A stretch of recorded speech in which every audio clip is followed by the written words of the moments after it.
Graça e paz, família Paz Church. É uma alegria para mim poder nesse momento entrar na sua casa, estar junto da sua preciosa família. Que momento especial que nós estamos vivendo. E eu gostaria de compartilhar uma palavra com a família da fé hoje, que está lá em Lucas, no capítulo 24, versículo 17 em diante. Diz assim a palavra do Senhor: Então lhes perguntou Jesus: que é isso que vos preocupa, de que ides tratando à medida que caminhais?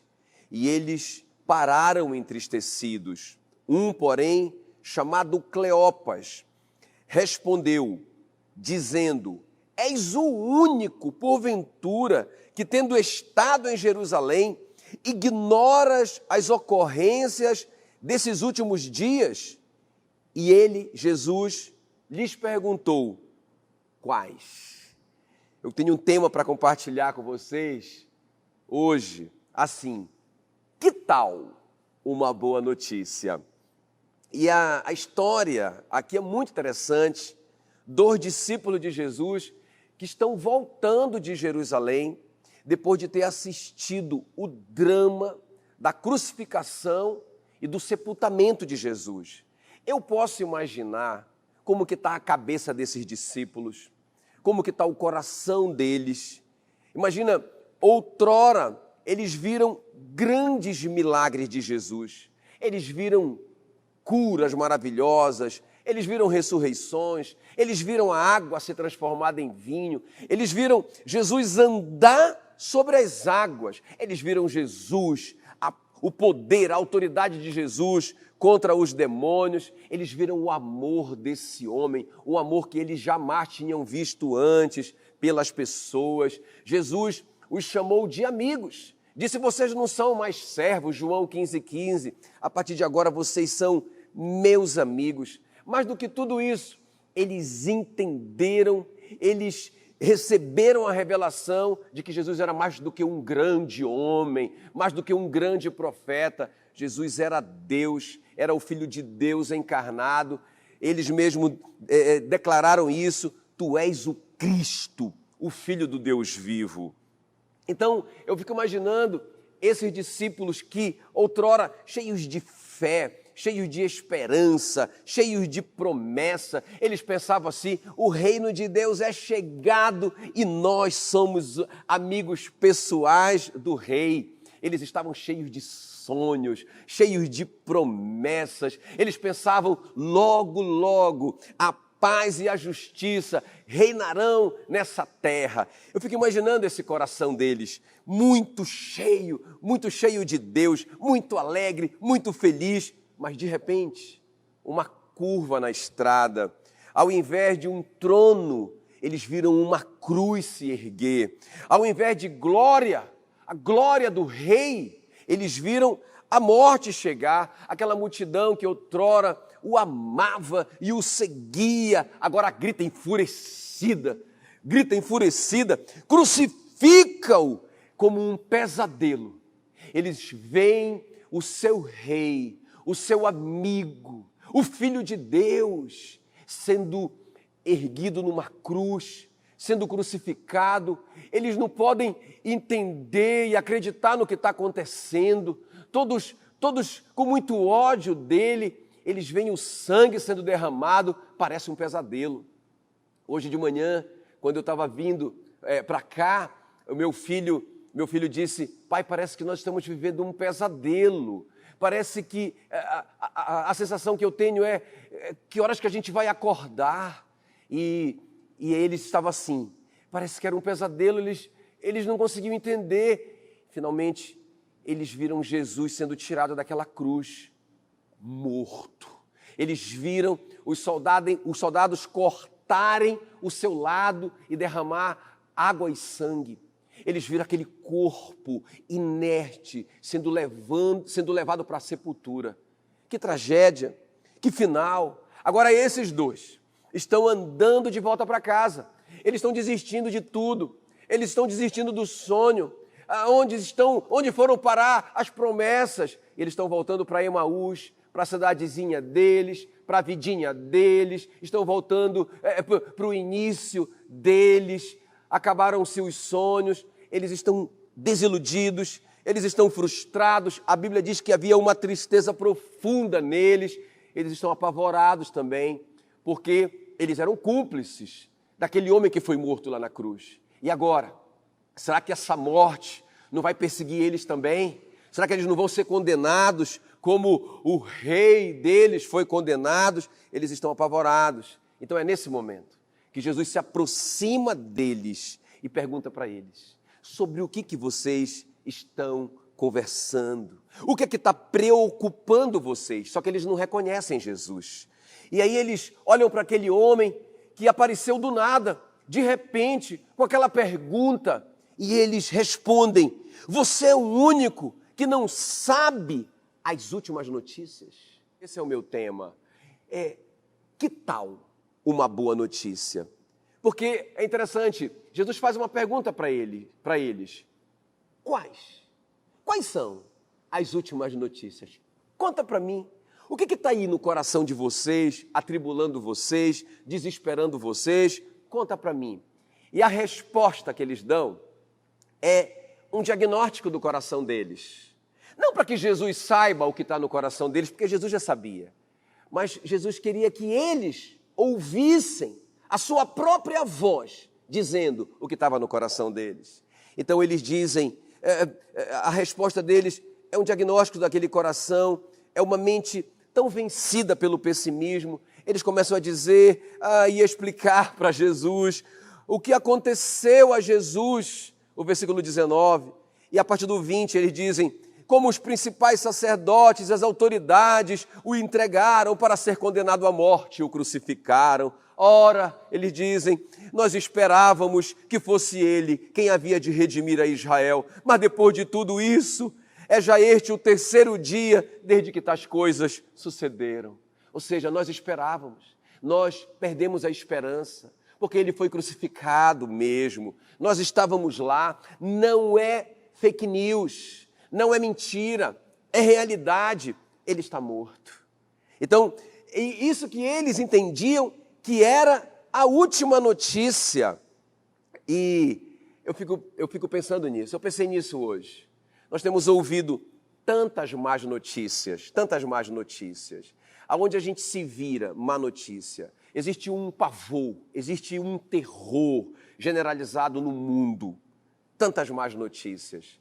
Ontem eu assisti um vídeo de uma boa notícia. No meio de tanta notícia ruim, eu assisti um vídeo de uma possível cura, uma pesquisa nos Estados Unidos, dizendo que a associação com 2 medicamentos curou 100% dos pacientes infectados.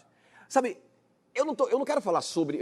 a questão aqui não é se isso é verdade ou mentira. A questão é que, quando eu ouvi aquilo, isso me fez tão bem, essa boa notícia me fez tão bem, e eu pensei nisso, puxa vida, por que não uma boa notícia? Então eles dão essa última notícia para Jesus. É isso que eles entendem que é a última notícia. Mas aí Jesus vai mostrar para eles que essa não é a última notícia. Que a última notícia é que Jesus ressuscitou. Então, queridos, eu quero compartilhar isso com vocês nessa manhã, porque nós vamos ver o resultado dessa última notícia que Jesus dá para eles. A Bíblia diz, e eles falaram isso, que o coração deles voltou a arder. O coração deles voltou a arder. Eles voltaram a acreditar. A Bíblia diz lá em Provérbios 24:10, se te mostras fraco no dia da angústia, a tua força é pequena. Então, queridos, olha só o que eu quero compartilhar com vocês nessa manhã. Como que nós podemos voltar a acreditar? Como que nós podemos ter o nosso coração ardendo novamente? Como que nós podemos voltar para o início? Como que esses discípulos voltaram ao início? Quando eles estavam, lembra quando eu disse que eles estavam cheios de fé, cheios de esperança, cheios de promessas? E agora, depois que eles viram tudo isso, toda a morte, toda a tragédia. Eles estão tão arrasados, tão tristes, tão desistidos. Mas o que foi que aconteceu aqui? O que Jesus fez? E que atitudes que eles tomaram que fez o coração deles voltar a arder? É sobre essas duas coisas que eu quero compartilhar com vocês rapidamente hoje. Então, a primeira coisa, eles se expuseram às Escrituras. Irmãos, nós precisamos nos expor às Escrituras. Olha o que diz aqui o versículo 25. Então lhes disse Jesus: ó nécios e tardos de coração, para crer tudo o que os profetas disseram, porventura não convinha que o Cristo padecesse e entrasse na sua glória. Olha, Jesus repreende eles, porque parece que nesses 3 dias que eles foram afundando, que eles foram perdendo a fé, a esperança, que eles foram desistindo de tudo, parece que eles se afastaram de tudo que os profetas disseram a respeito de Jesus. Eles não sabem, parece que eles esqueceram, versículo 26, que o Cristo tinha que morrer, para que ele fosse glorificado, para que ele sentasse no trono da glória e reinasse soberano. Esqueceram tudo isso. O versículo 27, a Bíblia diz que Jesus, começando por Moisés, olha só, olha a palavra, e começando por Moisés, discorrendo por todos os profetas. Não foi uma conversa rápida sobre a palavra de Deus, parece que foi um curso que Jesus deu para eles. E Jesus expunha-lhes o que a seu respeito constava em todas as Escrituras. Irmãos, o Oséias diz que, Deus diz através do profeta Oséias: o meu povo perece, o meu povo perece, não é por causa de uma pandemia. O meu povo perece, não é por causa de uma crise financeira. O meu povo perece porque lhe falta conhecimento das Escrituras. E é isso que Jesus diagnostica aqui. Vocês esqueceram como que vocês são lentos para entender o que os profetas já vinham dizendo. O Cristo tinha que padecer para ser glorificado. E Jesus então expõe as Escrituras para eles. Irmãos, esse é o caminho. Esse é o caminho para o coração voltar a arder. Esse é o caminho para a gente não ficar desesperado como esses discípulos estavam. Esse é o caminho para a gente não voltar para Emaús, para a gente não desistir de tudo, para a gente não voltar para a nossa vidinha, para a gente permanecer firmes com Jesus, acreditando, para que a gente continue sendo esses enfermeiros do médico dos médicos. Eu acho lindo, irmãos, quando eu penso nesses enfermeiros, nesses médicos que estão indo trabalhar, estão no meio de tanta gente, eles não têm escolha, não é? E eu fico pensando, nós somos também os enfermeiros espirituais, nós não podemos esmorecer. Porque, irmãos, o mundo está de olho na igreja. A igreja não pode baixar a guarda agora. A igreja tem... E como que a igreja faz para ela não esmorecer? Só tem um caminho. Só tem um caminho. Só tem um caminho. Ela precisa se encher das Escrituras. É isso que Jesus diz. Essa que é a repreensão de Jesus. A repreensão de Jesus é: vocês largaram a Bíblia, vocês largaram a palavra, vocês largaram os profetas. E Ele mesmo, o Senhor Jesus, desde Moisés até os profetas, começa a falar sobre o que a Bíblia diz a respeito dele. Eu acho tão lindo isso, irmãos. Nós precisamos nos encher dessas verdades que Efésios 1:20, por exemplo, diz que ele foi ressuscitado dentre os mortos e o Senhor o fez assentar à sua direita nos lugares celestiais, acima de todo principado e potestade e poder e domínio e de todo nome que se possa referir, e pôs todas as coisas debaixo dos seus pés. Essa é a última notícia que Jesus dá para eles. Essa é a última notícia. Eu estou reinando soberano, eu estou à destra de Deus, todas as coisas foram colocadas debaixo dos meus pés, eu tenho o nome que está acima de todo nome, eu despojei todo o principado e potestade, os expus ao desprezo e triunfei sobre eles na cruz, eu levei sobre mim todas as suas dores, todas as suas enfermidades, toda a pandemia, eu levei sobre mim. Essa é a última notícia. Essa é a última notícia que Jesus dá para eles. Salmos 112:1, a Meila compartilhou comigo essa semana. Diz assim: aleluia, bem-aventurado o homem que teme ao Senhor e se compraz nos seus mandamentos. De novo a palavra.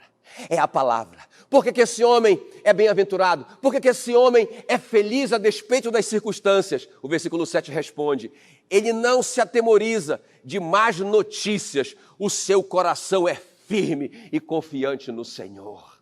Então, qual que é o segredo para que a gente não fique atemorizado? Qual que é o segredo para que a gente não baixe a guarda? Para que a gente não desista? Para que a gente não volte? Para que a gente não abandone a fé? Sabe qual que é o segredo? É a gente se encher, se fortalecer da palavra do Senhor. Sabe o que aqui é muito interessante, gente? A Bíblia diz que o coração deles voltou a arder. Versículo 32. Disseram um ao outro: porventura não nos ardia o coração quando ele pelo caminho nos falava, quando nos expunha as Escrituras?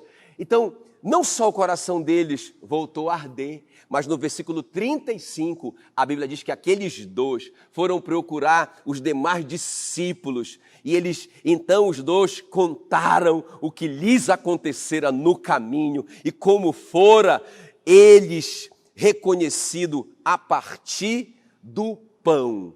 No partir do pão. Olha só, eles estavam tão desanimados, tão desistidos, tão frustrados, tão decepcionados. Mas agora, quando Jesus os repreendeu a voltar para a palavra, quando Jesus mesmo começou a lhes revelar a palavra, não só o coração deles voltou a arder, mas eles foram fazer arder o coração dos discípulos. Eles foram contar o testemunho. Eu quero te fazer um desafio aqui agora. Eu quero te fazer um desafio. Você está aí agora com a sua família. Você está aí talvez na sala da sua casa, talvez no seu quarto. Eu não sei qual foi o lugar que você escolheu para cultuar o Senhor conosco aqui. Mas eu quero te fazer um desafio. Puxa vida, nós temos tanto tempo agora. Não é? Tantas coisas, por todos esses anos, por 21 anos, eu tenho ouvido as pessoas dizerem: eu não tenho tempo para ler a minha Bíblia. Eu trabalho demais, alguém tem que trabalhar aqui. É isso que eu tenho ouvido pela vida inteira. Não é? Essa desculpa de que a gente não lê a nossa Bíblia porque a gente não tem tempo. E agora? E agora? Eu quero te fazer um desafio prático. Vamos fazer uma maratona de leitura bíblica.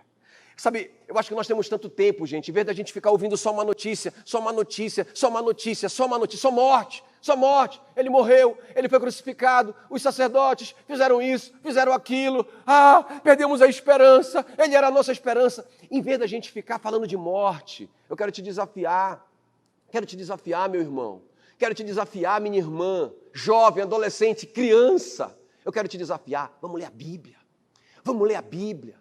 Nós temos tempo para a gente ler a Bíblia, não só ler a Bíblia, ler mais livros. Não só isso, da gente, vamos usar a internet, mas vamos ouvir boas notícias, vamos ouvir pregações, não é? Que fala de Jesus, ao invés da gente encher o nosso coração de morte.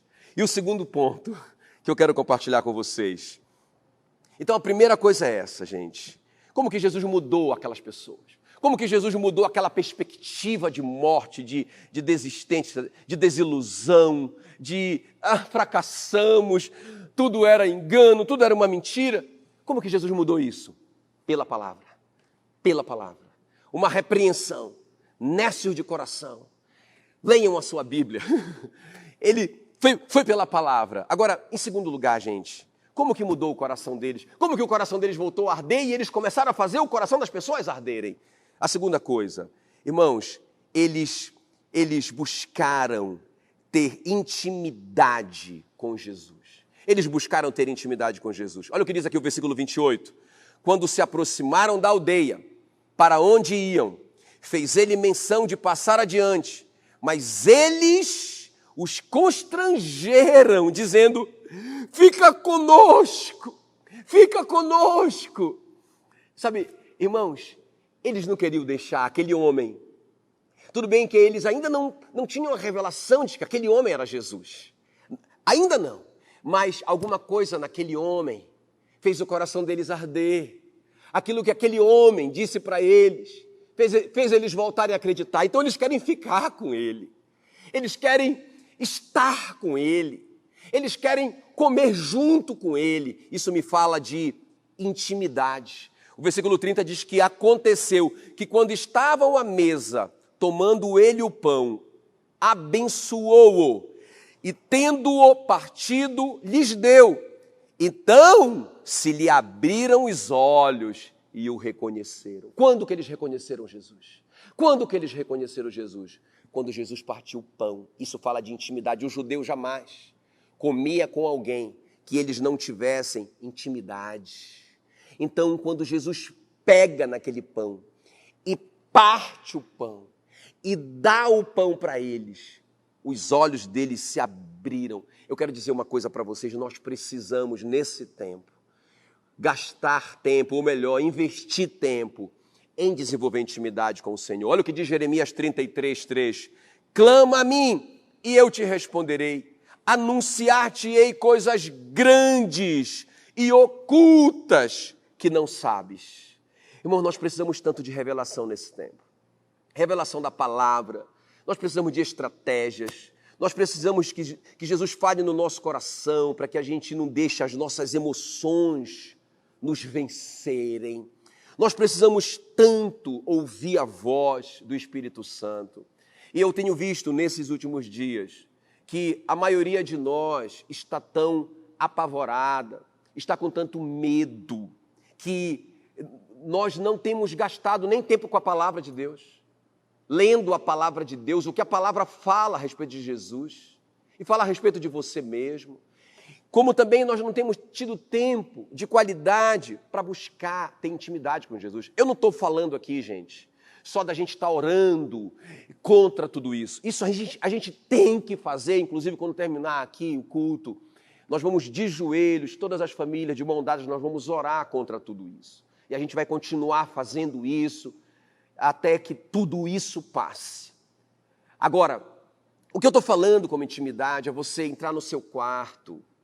Entende o que eu estou falando? É você colocar uma música para ficar com ele, 2, 3, 4, nós temos tempo, lembra?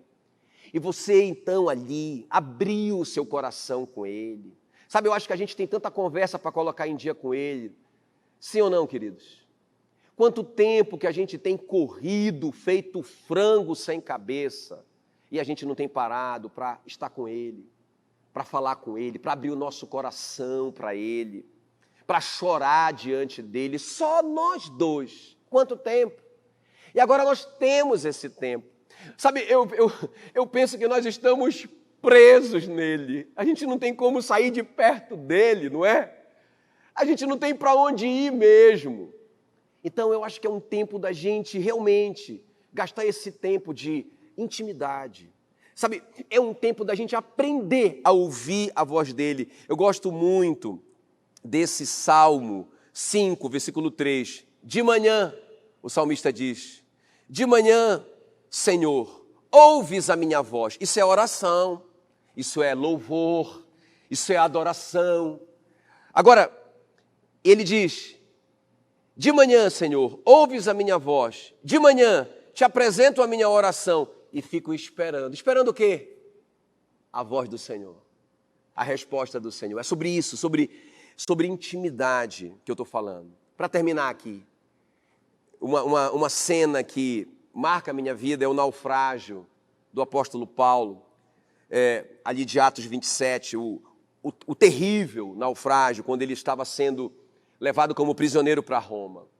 A Bíblia diz, no versículo 20 de Atos 27, não aparecendo havia alguns dias nem sol nem estrelas. Pensa, uma escuridão total, névoa total, caindo sobre nós grande tempestade, dissipou-se afinal toda a esperança de salvamento. Olha só, irmãos, não tinha mais esperança. Humanamente falando, eles perderam a esperança de salvamento. A Bíblia diz que os marinheiros, acostumados com tudo aquilo, já não comiam há 14 dias, porque o entendimento deles era, se nós estivermos com muita fome, muito fracos, nós não vamos lutar contra a morte. A morte já vence rápido. Eles já estavam mesmo esperando o naufrágio. Mas aí o apóstolo Paulo, como um prisioneiro, com uma bola no pé, ele toma a direção, a liderança daquele navio. E ele fala isso para eles que eu vou ler para vocês. Agora vos aconselho bom ânimo, porque nenhuma vida se perderá de entre vós, mas somente o navio, porque esta mesma noite o Senhor, de quem eu sou e a quem sirvo, esteve comigo. Isso é intimidade. Sabe, irmãos, no meio da tempestade, na hora que ninguém acreditava mais, que os homens experientes, os profissionais da área, já tinham jogado a toalha, estavam 14 dias sem comer para morrer mais rápido, o apóstolo Paulo foi ter intimidade com o Senhor. E foi ali, naquela intimidade com o Senhor, no meio daquela crise, irmãos. Você pode imaginar o que eu estou falando? Você pode imaginar um navio sendo jogado de um lado para o outro, o barulho da tempestade, você pode imaginar isso. E um homem, dentro do navio, tendo intimidade com Jesus. E foi nesse momento, no versículo 24 desse capítulo 27, que o Senhor disse para ele. O Paulo diz, o Senhor esteve comigo dizendo, não tenha medo. Não tenha medo. É preciso que você compareça perante o imperador. E eis que Deus, por sua graça, te deu todos quantos navegam contigo. Não vai morrer ninguém. Tem de bom ânimo, disse o apóstolo Paulo. Não se desanimem, disse o homem que tinha intimidade com Deus, porque eu confio em Deus que acontecerá do modo que me foi dito. Sabe, irmãos, esse é o tempo de nós gastarmos tempo com a palavra e com a intimidade com Jesus, sabe? E nós vamos ter uma palavra, nós vamos ter um testemunho para dar para as pessoas que estão apavoradas, como aqueles discípulos de Emaús tiveram. E sabe, nós vamos ouvir coisas de Jesus. Nós vamos ouvir Jesus nos acalmando sobre tudo isso que está acontecendo. Nós precisamos desenvolver essa intimidade com o Senhor. Gaste tempo com o Senhor. Escuta bem, essa palavra não é sobre negação, ok, queridos? Essa palavra não é sobre, olha, a última notícia é que Jesus ressuscitou e essa outra notícia aí do coronavírus é fake news. Não é sobre isso. Irmãos, a notícia de que Jesus estava morto era real para eles, não era fake news. Eles viram Jesus ser julgado, condenado, morto e sepultado. Era absolutamente verdadeira essa notícia. Mas o que Jesus está dizendo é, ei, saiu uma nova notícia, que ela é superior a essa. E vocês estão acreditando só naquela lá. Então eu quero dizer uma coisa para vocês. É isso que Jesus está dizendo. Tem uma notícia mais poderosa, mais nova e última notícia verdadeira. Eu ressuscitei. Eu venci a morte. Não há impossível para mim. Eu não mudei. Eu continuo sendo o mesmo que vocês viram lá no passado. E eu faço coisas maiores do que eu fiz. Porque agora não tem nenhuma limitação para mim. Não tem um corpo humano que me limita. Agora eu estou dentro de vocês. Agora o meu poder opera dentro de vocês. Essa é a última notícia. Eu estou vivo e eu continuo reinando pelos séculos dos séculos. Que tal uma boa notícia? Que tal nós focarmos nessa boa notícia, queridos? Esse é o meu apelo, esse é o meu desafio para vocês. Mas eu estou orando por vocês, eu estou orando pela vitória total. Eu estou orando e eu sei que o mundo inteiro está orando e vocês têm que entrar nisso também. Oração e palavra, irmãos, e nós vamos ter um grande final. Nós vamos ter um final vitorioso. Jesus vai ser glorificado em tudo isso, eu tenho certeza disso. Agora, queridos, eu quero fazer esse desafio para vocês. Aonde vocês estiverem, no lugar, aí na sua casa, na sala, no quarto, onde você estiver, no seu quintal, eu quero te desafiar. Vamos nos ajoelhar agora. Vamos nos ajoelhar agora, todo mundo, junto comigo. Toda a sua família em sua volta. E nós vamos orar, queridos, baseado em tudo que nós falamos. Para que Deus encha o nosso coração dessa boa notícia. Para que Ele nos dê força. Para nós buscarmos a sua palavra, intimidade com Ele. E vamos orar, queridos. Vamos orar. Para que, em nome de Jesus, se dobre todo o joelho diante dele. Isso inclui essa pandemia. Vamos orar em nome de Jesus. Pai querido, Pai santo, nós te agradecemos por esse privilégio, por essa oportunidade que nós temos de cultuar o Senhor, ainda aqui dentro de casa, com a nossa família, e nos unirmos como uma grande família da fé que está espalhada pelo mundo, nesse momento, e orando todos nós juntos pela mesma causa. Orando, Senhor, para que o Senhor nos fortaleça, para que o Senhor nos encha de fé, de esperança, de coragem, que o Senhor nos encha da Tua palavra, que nós sejamos cheios do Espírito Santo, de intimidade com o Senhor, que nós possamos aprender mais nesses dias, a crescer em ouvir a Tua voz. Oh Deus, a Tua palavra diz que o Senhor levou sobre o Senhor as nossas enfermidades e as nossas dores. Ó Deus, e nós cremos em nome de Jesus que essa pandemia já estava no pacote. O Senhor já levou essa pandemia também na Tua cruz. E por isso nós te agradecemos. A Tua palavra diz, servireis ao Senhor vosso Deus, e Ele tirará do vosso meio as enfermidades. A Tua palavra diz, praga nenhuma entrará na Tua tenda. Senhor, e nós cremos nessa promessa, nós cremos na Tua palavra, e eu abençoo, Senhor, a tua igreja, eu abençoo, Senhor, essa família Paz Church, ó Deus, que me ouve agora, que ora junto comigo agora, eu abençoo, Senhor, assim como foi ali nos dias de Moisés, que o sangue de um cordeiro protegeu aquelas casas contra o destruidor. O sangue foi passado nas portas, o destruidor não pôde tocar, entrar naquelas casas.